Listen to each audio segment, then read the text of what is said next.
Tudo começou com o professor Marcílio Santiago, vindo de São Francisco do Sul, uma família que uma parte era do Rio de Janeiro, e todos espíritas. Fundaram em Santa Catarina o primeiro centro espírita na cidade de São Francisco do Sul. Ele veio para cá com a sua esposa Consuelo e, como espírita, começaram a preocupar-se em fundar uma casa espírita na região. E o professor Marcílio foi seu primeiro presidente. Fizeram o estatuto, alugaram uma sala e o centro espírita iniciou. Isso em 1942. E, sendo assim, eles se reuniram para fundar uma casa espírita. Reuniu os meus parentes, que era a tia Rosinha, a dona Rosa Parente, José Parente, seu esposo, Argemiro Barreto, e José Maier e outros que a história não relata o nome.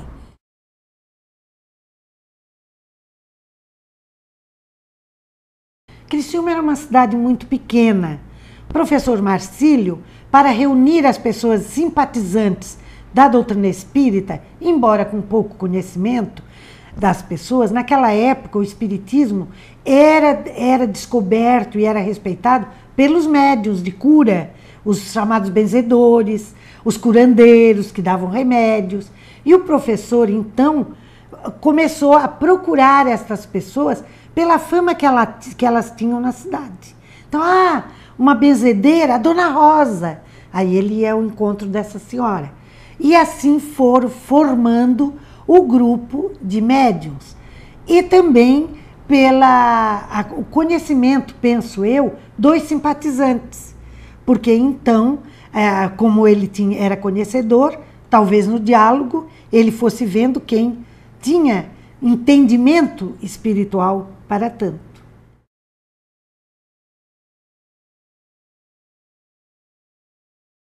Mas o professor foi embora, foi transferido. E quando ele foi, a casa ficou meio deserdada de alguém que tivesse condições de conhecimento de levar adiante. E aí a casa fechou. Fechou por um bom tempo.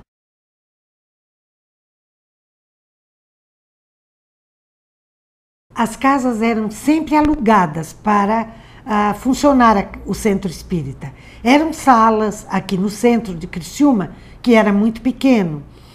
E os proprietários sofriam muito a pressão do clero. E vinham muitas pessoas para o atendimento que sofriam os chamados ataques, que eram então incorporações. Mediunidade atormentada, era grande o sofrimento. Quando vencia o contrato, o dono da casa não queria mais alugar, porque o clero, então, forçava-o a não alugar para aquela casa espírita. Fechava-se a casa, cada trabalhador levava um pouco dos móveis, das cadeiras, a mesa, os livros, e ficava então o centro fechado.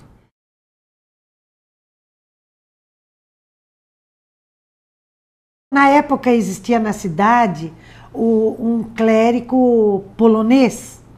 Ele então procurou na rua próxima, que ficava uma bifurcação, um entroncamento, a uma casa que havia ali na rua Henrique Lage, que subia no segundo andar e observava a entrada dos trabalhadores à noite na casa espírita, que funcionava ali na rua João Pessoa, quase no centro da cidade.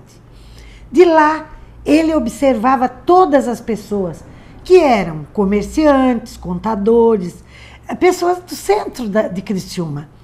E no outro dia, ele combatia na igreja, na missa, dizendo que se estas pessoas, ele usava a expressão, as ratazanas procuram, saindo à noite das suas tocas, e vão para a casa que é amaldiçoada, para não dizer a casa do demônio. Eu acho que ele até dizia. E se essas pessoas continuarem indo lá, na próxima missa, eu vou dar o nome delas. Aí a casa espírita esvaziava. Porque todo mundo tinha medo, era comerciante. Tinha comércio, era contador, Enfim, tinha medo que ele relatasse os nomes e o comércio viesse a fraquejar a sua subsistência. E ficava então o centro fechado, até que viesse algum trabalhador de fora, com conhecimento já espírita, formado, e tivesse força para reabrir. Sempre eram pessoas importantes.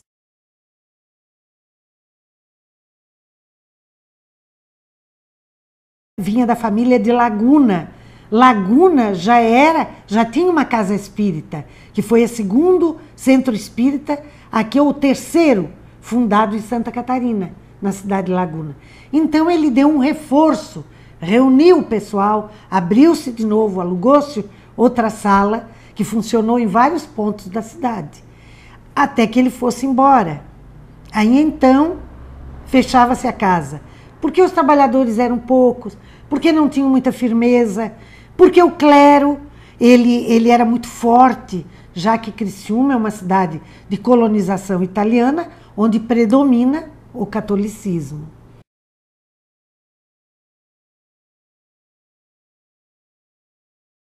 O Alberto Ferreira de Abreu, ele era uma boa pessoa, era realmente um espírita e fazia as doutrinas muito claras, muito ao alcance de todos nós. Foi muito boa a época. Até que o dono da sala que ele havia alugado pediu a sala. Deu na época 5.000 para ele entregar a sala e alugar outra sala. O Alberto Ferreira de Abreu deu este dinheiro na mão do Isaías para ele pagar o terreno que ele havia falado com o Otacílio de Bem, que queria comprar. Aí o Isaías ficou com a incumbência de receber aquelas doaçõezinhas que caíam, né? E juntar com aqueles 5.000 para pagar o terreno. Nisso, o Otacílio de Bem falou para o Isaías que se ele pagasse o terreno até dia tal, que ele deixaria por 4.000. Então o Isaías juntou todo o dinheirinho que tinha e botou parte do dinheiro dele e pagou o terreno.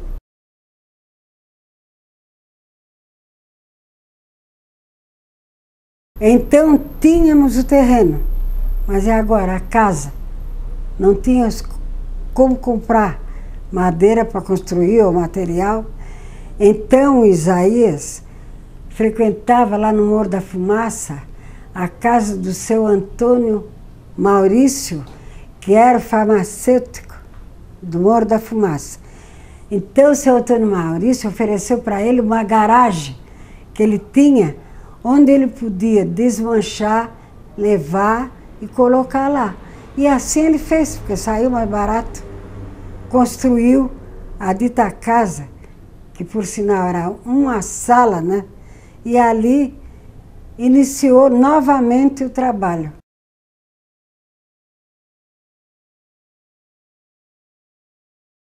Mas ele deixa tudo na mão do Isaías, inclusive a presidência do centro. Tudo. Isaías era tudo. Ele comprou terreno, pagou, construiu, era de madeira, mas era uma casinha que a gente trabalhou, né? Muitos frequentaram e naturalmente aprenderam, né? Alguma coisa.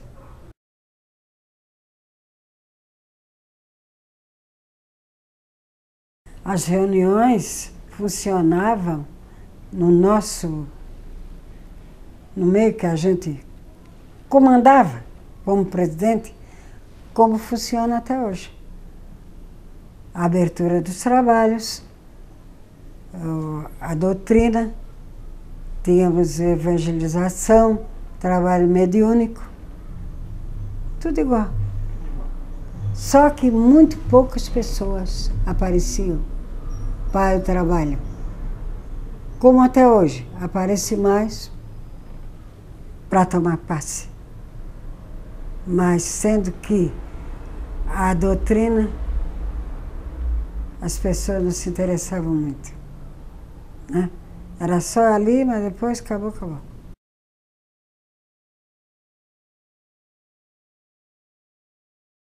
Os trabalhadores quase não tinham.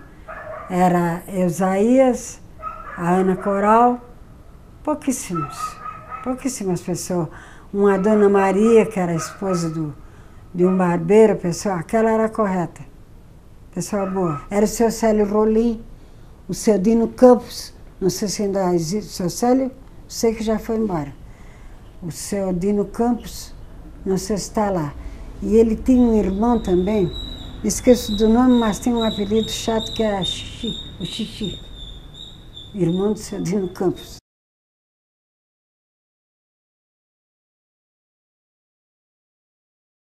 Olha, as palestras a gente dava, como até hoje eu dou algumas, né?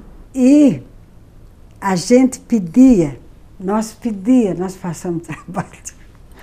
A gente pedia para a Laguna, para o José Paulo na época, pedia aqui para a Federação. Então, o trabalho seguia desta forma. E o resto era só trabalho mesmo, trabalho. Luta. Íamos lá, abríamos a casa, tivesse uma ou duas ou três, fosse o que fosse, o trabalho era o mesmo, como deve ser até hoje, né? Num dia de trabalho, é claro, nunca vai estar vazio, né? Não tem aos nossos olhos materiais, mas tem muita gente que precisa ouvir e até nos ajudar, né? Totalmente. Se não fosse a espiritualidade, naturalmente, nós não tínhamos conseguido, porque a pressão da matéria era muito grande. A gente não tinha conseguido se não tivesse essa ajuda, né? E também a gente foi uma perseverança assim que só pode ter vindo do alto, porque a gente não tinha tanto conhecimento da doutrina, não tinha tanto conhecimento, a gente era muito pequeno, não tinha, e conseguiu. Por que conseguiu? Porque Deus está presente e a espiritualidade nos ajudou, que eu não sabia.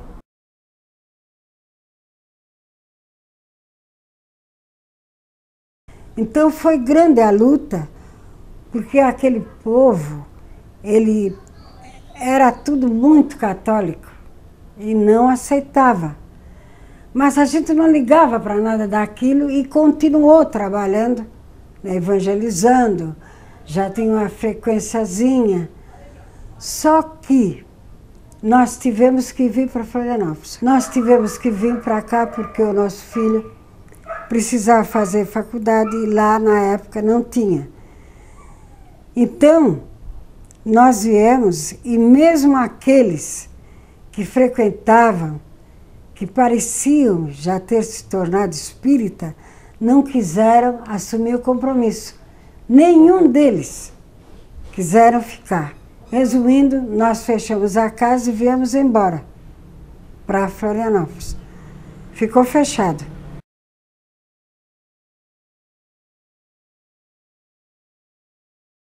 Um dia estava eu, um domingo, pela tarde, passeando no calçadão com meu filho que tinha entre 3 e 4 anos. E havia no nosso coração uma tristeza que o centro espírita estava fechado.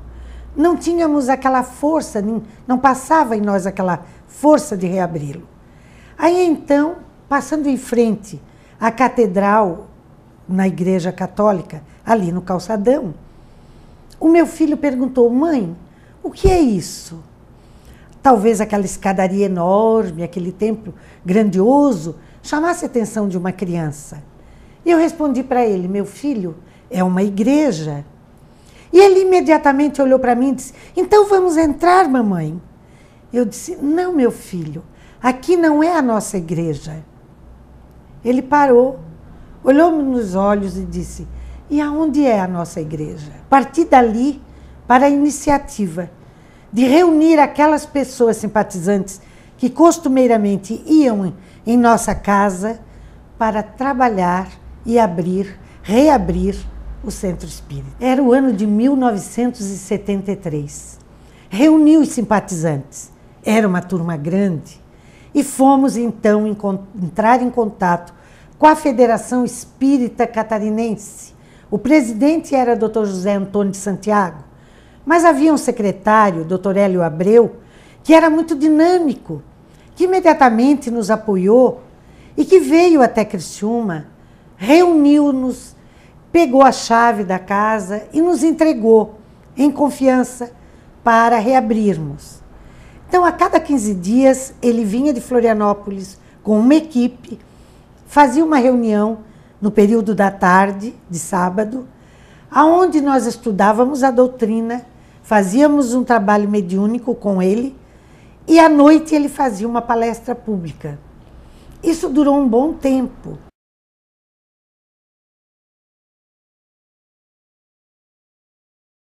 Neste período, nós já sentimos a necessidade que tínhamos que trocar o telhado. Aí então, uma amiga querida, Dona Vita Barato, era amiga de minha mãe e uma mulher de posses. Minha mãe pediu a ela ajuda para trocar o telhado do pequeno templo. E ela disse, eu já sei para quem que eu vou pedir.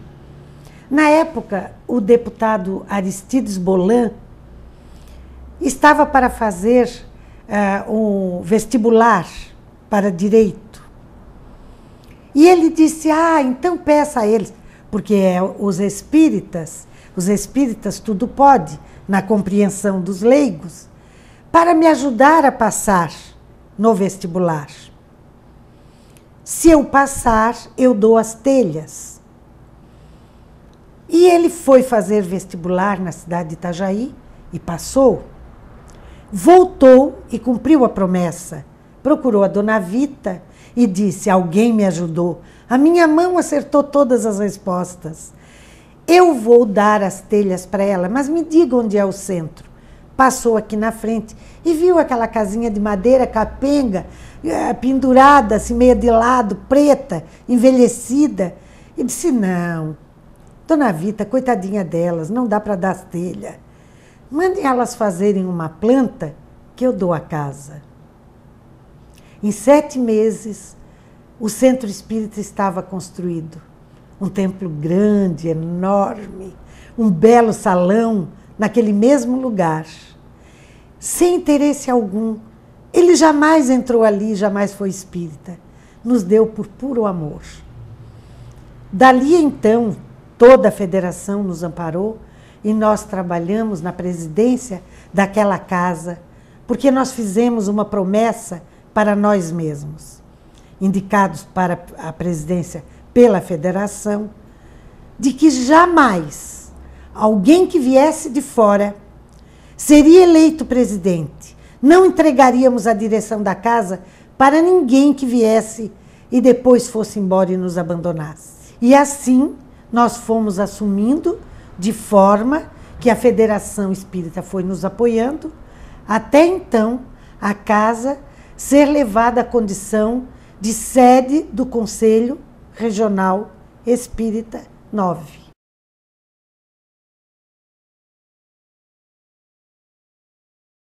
Decidiu a federação, numa das reuniões, que abriria em Criciúma um outro conselho, que seria desmembrado de Laguna, que abrangeria toda esta reunião até Sombrio, Passo de Torres, Orleans, Lauro Miller, Braço do Norte, e que a sede seria em Criciúma, seria o CRE 9, a 9ª região, e que nós estávamos sendo indicadas para presidente. Pegamos a direção, não entendíamos muito qual o nosso papel, mas a partir dali, com o auxílio da FEC, nós começamos a viajar para o nosso interior, observando onde havia um pequeno núcleo, um médium que trabalhasse em casa, e fomos fundando casas espíritas na região. Destas casas, mais precisamente, deste núcleo de amparo, que foi o Seara de Jesus, foi se dinamizando as sementes e se construindo centros espíritas em toda a região. E cada casa que se abria, nós fazíamos com que eles fizessem seus expositores, exigindo o estudo constante da doutrina, porque só estudando se conseguiria chegar lá.